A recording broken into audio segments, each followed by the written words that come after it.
A'udzu billahi minasyaitonir rajim. Bismillahirrahmanirrahim. Innal hamdalillah nahmaduhu wa nasta'inuhu wa nastaghfiruh wa na'udzu billahi min shururi anfusina wa min sayyiati a'malina. May yahdihillahu fala mudhillalah wa may yudlilhu fala hadiyalah. Asyhadu an la ilaha illallah wahdahu la syarikalah wa asyhadu anna Muhammadan abduhu wa rasuluhu la nabiyya ba'da.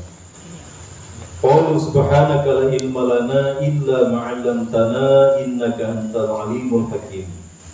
Rabbi shrah li sadri wa yassir li amri wa hlul 'uqdatam min lisani yafqahul qawli. Rabbi yassir wa la tu'assir bitamim bil khair. Ya Fattah ya Alim, iftah qulubana babakal ya Karim. Qala musannif rahimahullah ta'ala wa adamana fa'ana bihi fid dharaini wa la hawla wa la quwwata illa billahil aliyyil azim. Wa la hawla wa la quwwata illa billahil aliyyil azim. Wa la hawla wa la quwwata illa billahil aliyyil azim.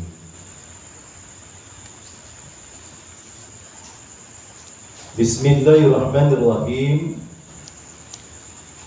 Yang kelima daripada sifat 20 itu apa? Sampai pada yang kelima.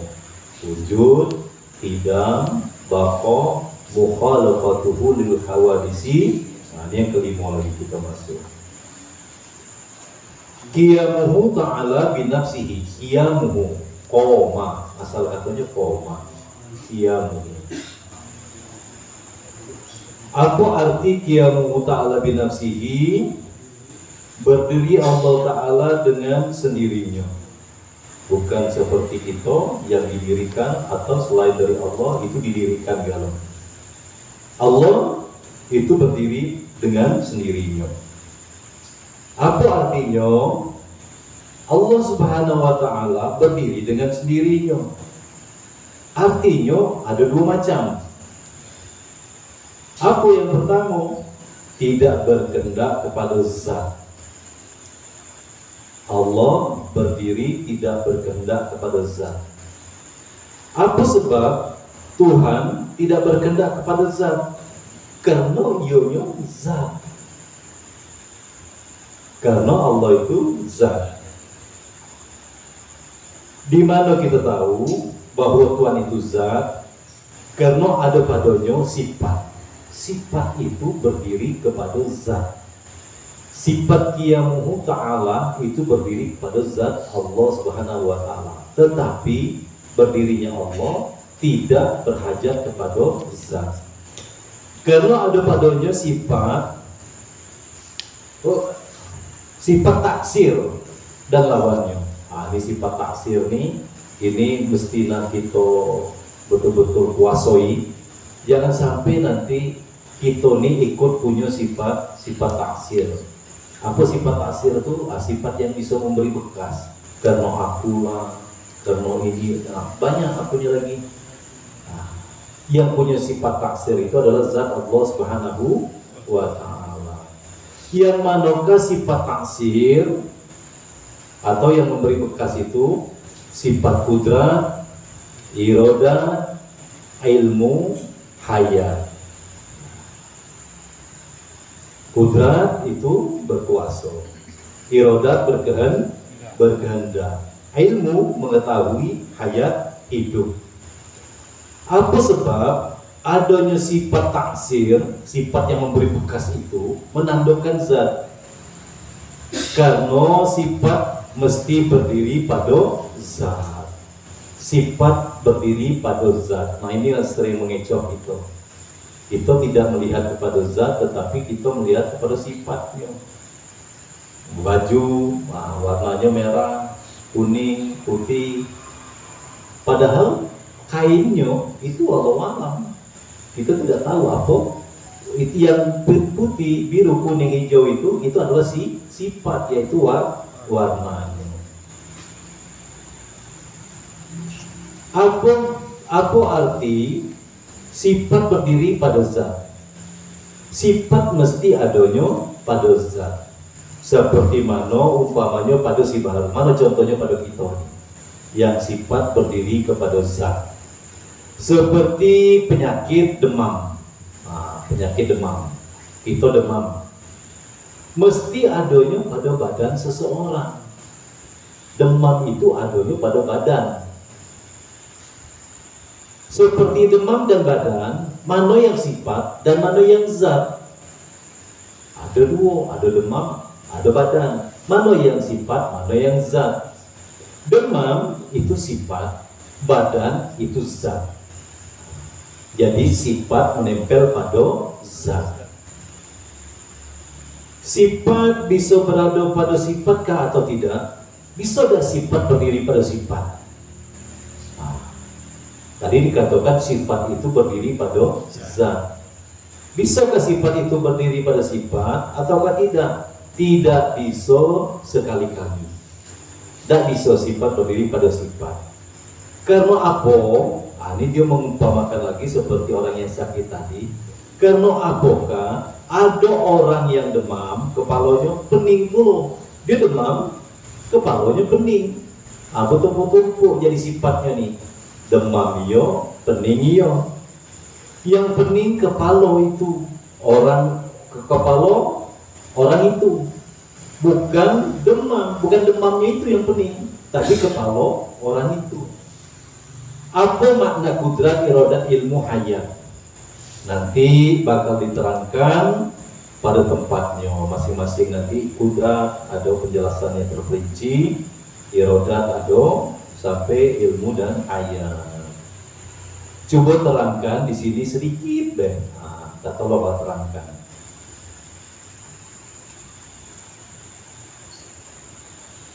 Kudrat itu adalah kuasa. Kemudian iradat berkehendak, ilmu mengetahui, hayat hidup. Di mana kita tahu bahwa Allah atau Tuhan bersifat demikian. Dengan adanya baharu alam yang dijadikan oleh Allah. Jadi sebenarnya alam ini akan mengantarkan kita untuk mengenal siapa yang menciptakan. Alam takambang menjadi guru. Apapun yang kita saksikan, apapun yang kita tengok, kita rasakan dengan panca indera kita itu adalah tajallinya Allah di alam ini. Apa salahnya? Di mana kita tahu bahwa Tuhan bersifat demikian dengan adanya baharu alam yang dijadikan oleh Tuhan, yaitu Allah Subhanahu wa Ta'ala. Apa kesalahannya kalau sifat taksir tidak ada pada Tuhan? Sifat kuasa tidak ada, sifat berkehendak tidak ada, ilmu tidak ada, hayat tidak ada. Kalau ini tidak ada pada Tuhan, macam mana? Mesti jadi lemah atau tergagah. Nah, tergagah ini bukan gagah-gagahan. Tergagah ini di dalam bahasa tauhid itu terpaksa. Artinya Tuhan berbuat itu ada yang memaksa dia. Itu tergagah namanya. Jahil, kemudian mati. Kalau tidak ada sifat taksir, maka Tuhan itu jadi lemah, tidak berkuasa. Jadi tergagah, tidak iradah. Jadi jahil, tidak ilmu. Jadi mati, tidak hayat.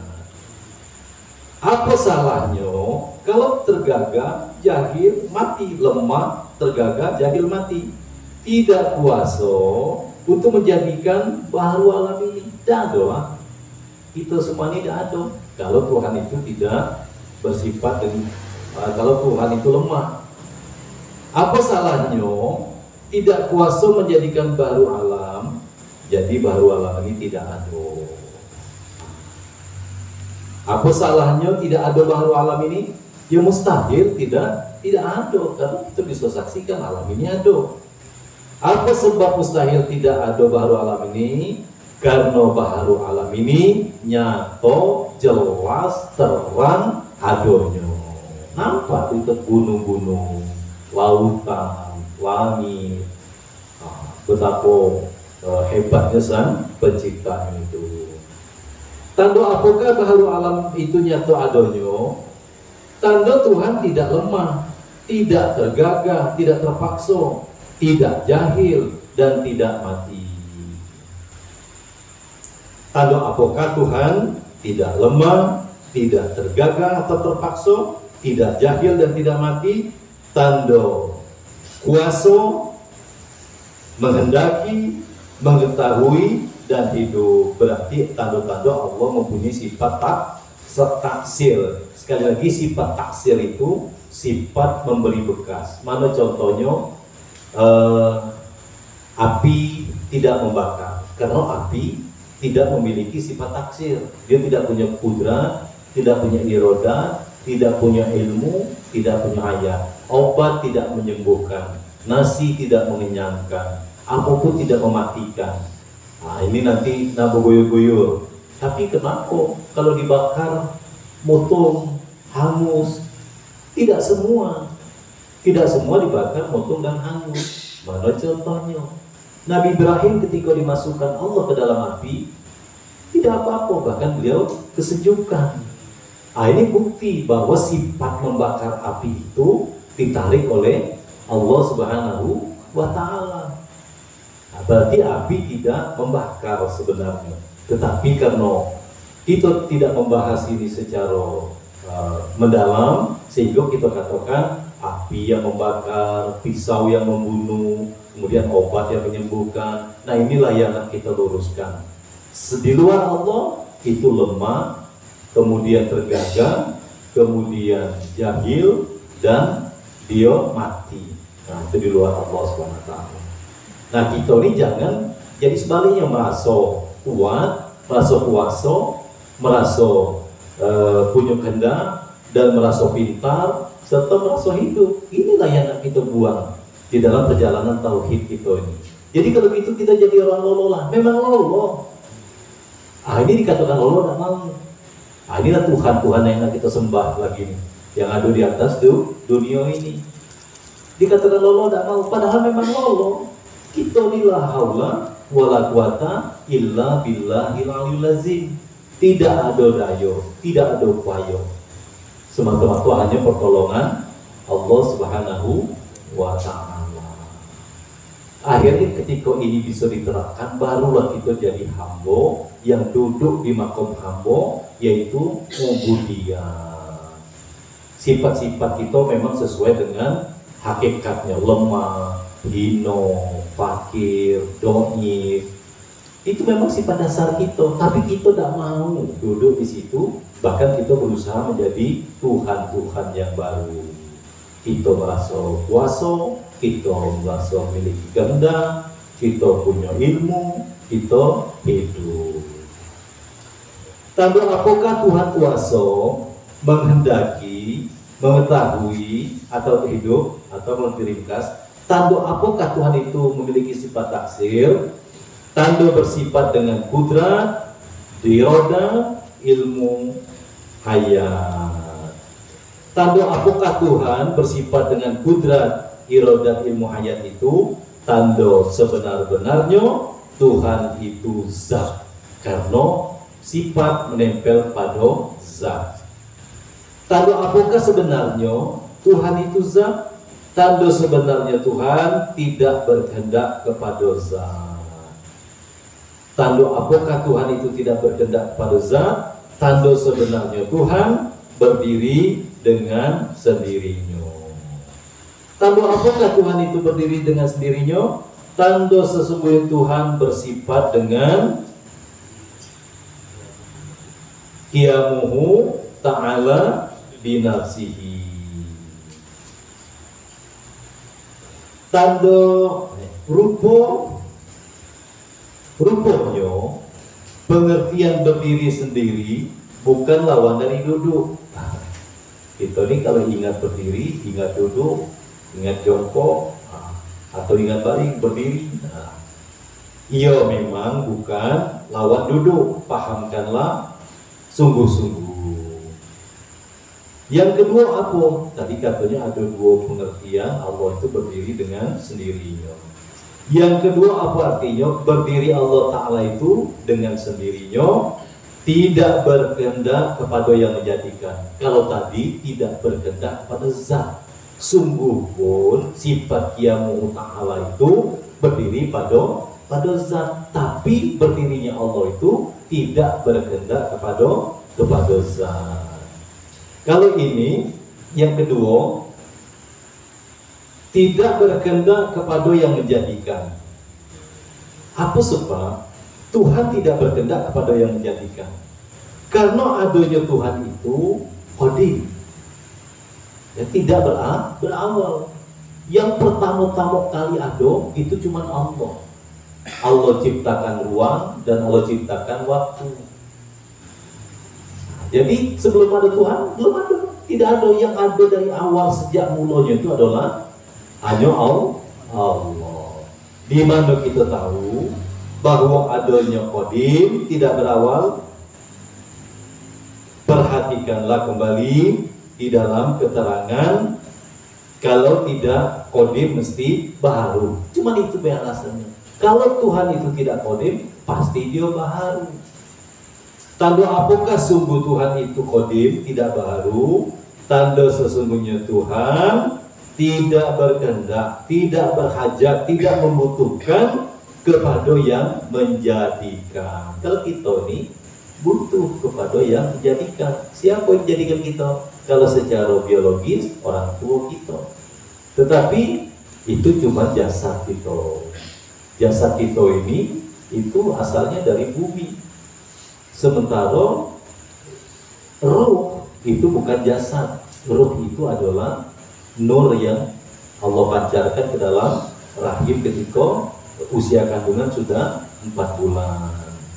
Jadi yang sedang ngomong ini itu orangnya ada ketika umur kandungan 4 bulan atau 100, kurang lebih 160 hari, 100 berapa hari gitu, 120 hari, 4 bulan.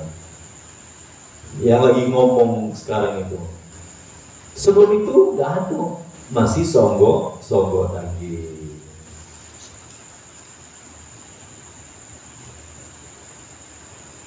Tanda apakah Tuhan tidak berkehendak kepada yang menjadikan? Tanda Tuhan berdiri dengan sendirinya. Tanda apakah Tuhan berdiri dengan sendirinya?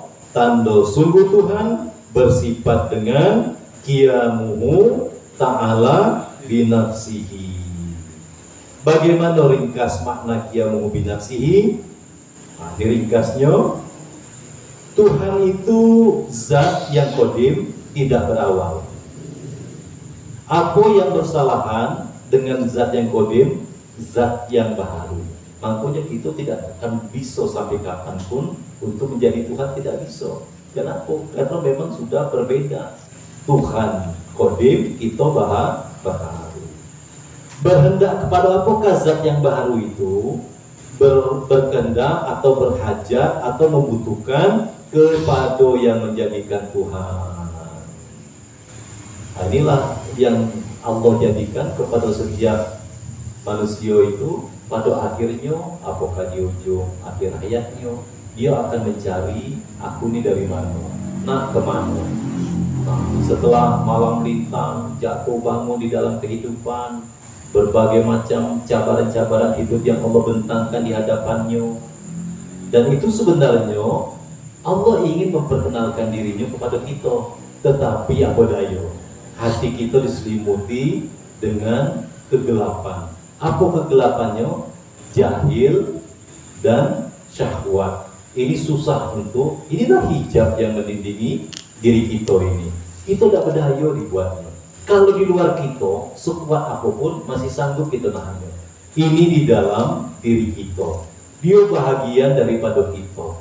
Dan ketika dia menguasai diri kita, maka terhijablah kita, seolah-olah dia benar, seolah dia, dan melintas-melintas di dalam pikiran aku ini. Itu tidak ada yang bisa menggoyangkannya. Yang menggoyangkan dia cuma dua. Satu, kejadian yang menggetarkan jiwa dia. Kemudian yang kedua, kerinduan yang sangat untuk berjumpa kepada yang menjadikan dia. Cuma dua ini. Selain ini tidak bisa. Nak dikasih rezeki sebanyak-banyaknya, malah makin jauh. Nak dikasih penyakit seberat-beratnya, malah makin makin buruk sangko sama Tuhan. Kemana lagi aku nak berobat Tuhan, wah habis duit aku, harta aku. Nah, cuma dua ini, kerinduan yang sangat mencari siapa yang menjadikan dia, kemudian ada peristiwa yang menggetarkan daripada hati dia. Inilah kenapa sulit orang berubah. Sudah berulang kali, cuman ya karena kita ini teruslah kita berupaya. Mudah-mudahan peristiwa yang kita hadapi di dalam kehidupan kita ini semuanya bisa kita ungkap ibrah yang terkandung di dalamnya. Sehingga yang timbul cuma apa? Bersyukur.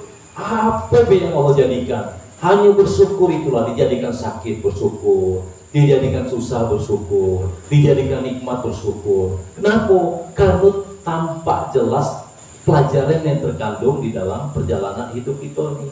Tidak bolak-balik hati kita ini.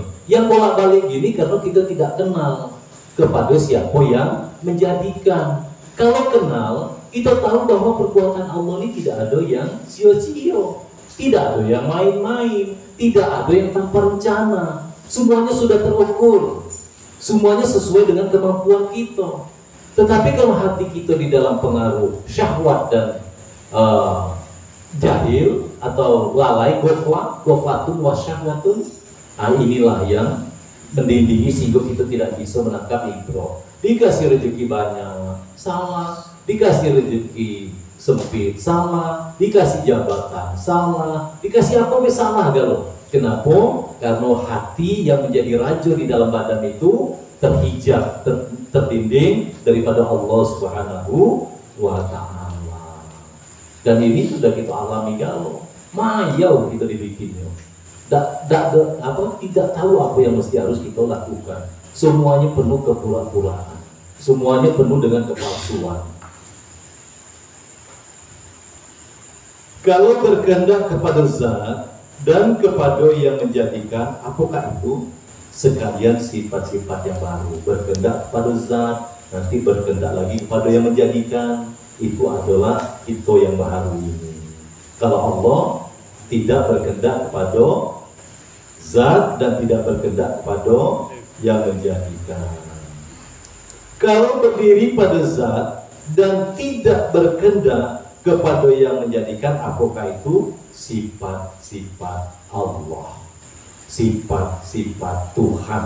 Tidak berkehendak kepada zat dan tidak berkehendak kepada yang menjadikan. Nah, kita jangan jadi Tuhan. Dia enak hidup ini. Ketika kita sudah sesuai hakikat kita, enak. Hidup ini akan enak. Apapun yang terjadi akan dilewati dengan penuh lapang dada. Kalau yang tidak berkehendak kepada zat dan tidak berkehendak kepada yang menjadikan, apakah itu? Zat Tuhan.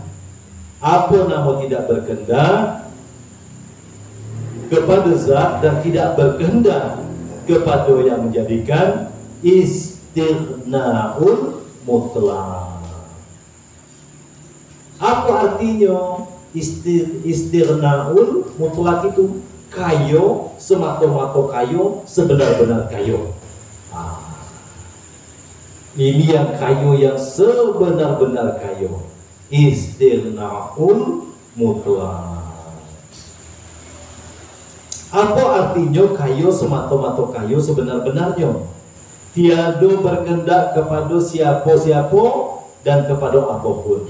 Jadi kalau nak menjadi kayo, lihat tanda pada diri kita. Masih ada dak hajat, masih ada dak keinginan, baik terhadap sesuatu maupun kepada sesuatu. Kalau masih banyak, berarti masih miskin. Walaupun kita memiliki fasilitas keduniaan yang sangat mewah, sangat lengkap, tetapi di hatinya kepingin ini, nak jumpoi si ini, itu berarti dia masih miskin. Kenapa? Miskin itu bahasa Arab, artinya tuh banyak hajat, banyak keinginan. Selagi di hati kita banyak hajat, banyak keinginan, ketika itulah kita jadi orang miskin. Ada orang tinggal di rumah sederhana, lantai tanah, dinding kayu biasa, tidak diisi dengan perabotan yang mewah-mewah. Tetapi ketika ditanya, apa lagi Pak? keinginan Bapak dalam hidup ini? Jangan dong. Inilah orang yang kaya. Ada sebaliknya, mobil itu sampai ke jalan, parkir di kono dan muat lagi di garasi sama di halaman. Dan merek-mereknya itu harganya di atas 1 miliar galon. Kebun sawitnya itu ada 500.000 hektar. Hartonya jangan ditanya lagi. Jabatannya pun orang hebat. Tetapi ketika ditanya, apa keinginan Pak? Oh, caranya kita tahun depan ini majulah. Kita harus jadi orang nomor 1 di apa nih? Terus apa lagi? Setelah itu nanti kita menjadi menteri ini. Banyak lagi apa lagi Pak? Rencananya pabrik yang di sana banyak di dalam hatinya. Nah inilah orang yang miskin, bukan orang kaya. Yang di rumah sederhana tadi orang kaya, yang di istana tadi orang miskin. Tapi ada juga istana, punya istana, bahkan dunia ini dimilikinya, dan dia orang yang paling kaya. Hajatnya cuma siko kepada Allah itu lah. Siapa? Nabi Sulaiman. Nah, teman ini kan 1,1 miliar yang kayak gini.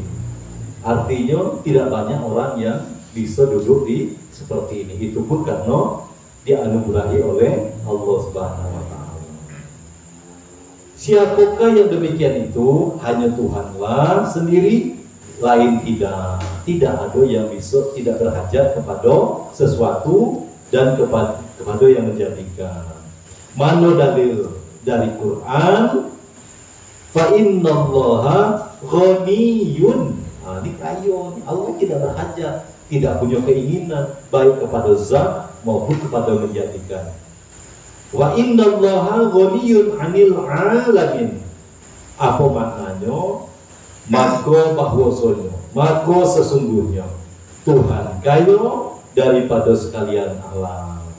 Kita nak nyembah Tuhan dan betapa mulia, kita nak maksiat Tuhan tidak berkurang kekuasaannya. Jadi Allah betul-betul tidak berhajat kepada selain Allah. Apa maksudnya? Tuhan tidak berkehendak, tidak berkeperluan kepada sekalian alam. Qiyamuhu ta'ala binafsihi, sifat apa namanya? Sifat salbiyah. Jadi sifat yang pertama wujud itu namanya sifat nafsiyah. Kemudian dari yang kedua sampai yang ke-7 itu namanya adalah sifat salbiyah. Apa arti salbiyah? Menafikan. Apa arti menafikan? Mentiadakan. Cuma Allah yang bisa mengadakan dan mentiadakan ini. Apa sebab qiyamuhu ta'ala binafsihi dinafikan sifat meniadakan? Karena ia meniadakan lawannya dari Tuhan. Apa lawan qiyamuhu ta'ala binafsihi? Al-ihtiyaju ilal mahalli awil mukhassasi. Apa maknanya? Berkehendak kepada zat atau kepada yang menjadikan. Ini lawan yang ini nih agak susah untuk ngapalnya. Nah di pasar-pasarnya. Kalau lawan wujud Adam. Lawan kidam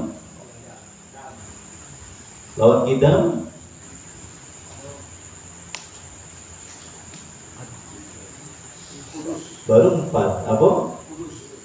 Kudus. Lawan bako fana. Lawan qiyamuhu ta'ala binafsihi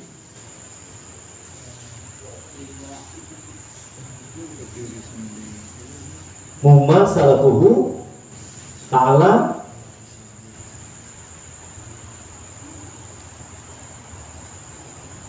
baru 5 kita maju.